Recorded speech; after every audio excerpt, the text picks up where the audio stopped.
Yo, welcome back to the N.y.a show. And as always, please go and check out the actual song because that is an N.y.a song. Of course, my origins are in broadcast as well as music. But I just want to send, just good things, prayers, and happiness to everybody that watched the show. I think that my last show that I did on altercation that happened over the book bag over at the gas station, I think that show is doing pretty good. So shout out to the people that are supporting and sharing that, and all of my people that usually support the show is always gladly appreciated. Shout out to my family. I didn't even talk about my family personal business like that. I'm just going to hop right into how a mother is balancing life in the pursuit of dreams. An interview with actress Breyonna M. Thomas by Ajay Tambe.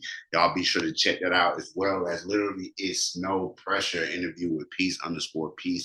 This is available also on the link below. As always, please support these things that I'm bringing to you. The first story that I want to get into is we back with the N.y.a show is the Supreme Court rejects appeal for a man who spent years in solitary confinement without exercise. Bigger than that, the Supreme Court's liberal justices opposed the decision, calling it an indisputable legal error. This is by Taylor S. Mitchell on the 14th. May ain't no extra sound coming through. The Supreme Court on Monday decided against hearing the appeal of an imprisoned man in Illinois who was locked in solitary confinement for 3 years, y'all, straight without access to the outdoors and opportunity to exercise.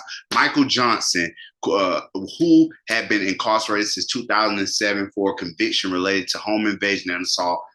Shout out prayers and to those people who were involved in that. Hopefully nobody with Jesus. Was punished with solitary confinement after being involved in countless instances for prison violations, according to the New York Times. Johnson, who had been diagnosed with multiple, not one, not two, not three, multiple. That's more than, I would put that at 3 or more. Multiple mental health conditions, including severe depression and bipolar disorder. So here's a man who's already having it tough up here.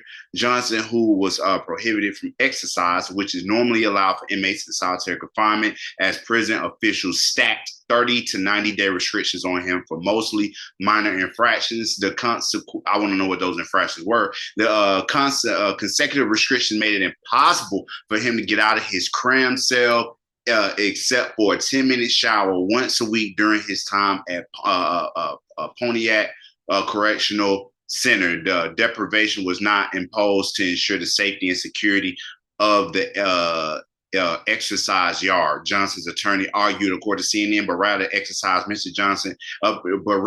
punish Mr. Johnson for engaging in misconduct that was born of mental illness and unrelated to exercise in March 2022. So this whole thing is related to exercise. Are you supposed to be allowed to be able to get exercise while you're on in solitary confinement? The deprivation was not imposed.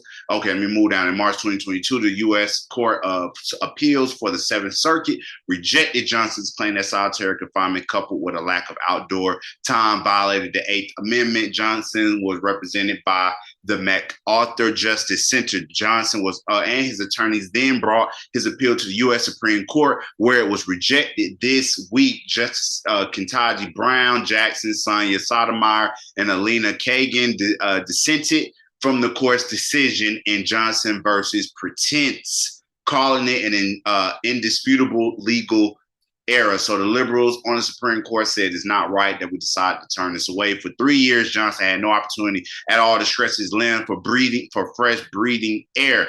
Jackson wrote in his dissent, Johnson's mental state deteriorated rapidly. He suffered from hallucinations. His exorated his own flesh, urinated and defecated on himself, and speared feces all over his body and said, Lord have mercy. Johnson became suicidal and sometimes engaged in misconduct with the hope that prison guard would beat him to death, Jackson wrote, arguing that Johnson's treatment was evidence of unconstitutional deliberate indifference. You guys, let me know what your thoughts are on this. His attorney said that they are grateful for the dissent, but that at the same time, we are saddened to live in an era where imposing such cruelty, let alone on a person known to suffer in mental illness, is acceptable to any federal judge, because here you have a man who was suffering mentally, if it can happen to him and they didn't really, and they decided not to do it, and we're dealing with mental illness, you know, anybody who run into this situation and you not suffering from mental illness, this kind of puts you like out of the way of you know what I'm saying, you're not going to be able to get what you want. You know what I'm saying? We're going to impose the same thing on you, if not longer, because the Supreme Court of the United States said that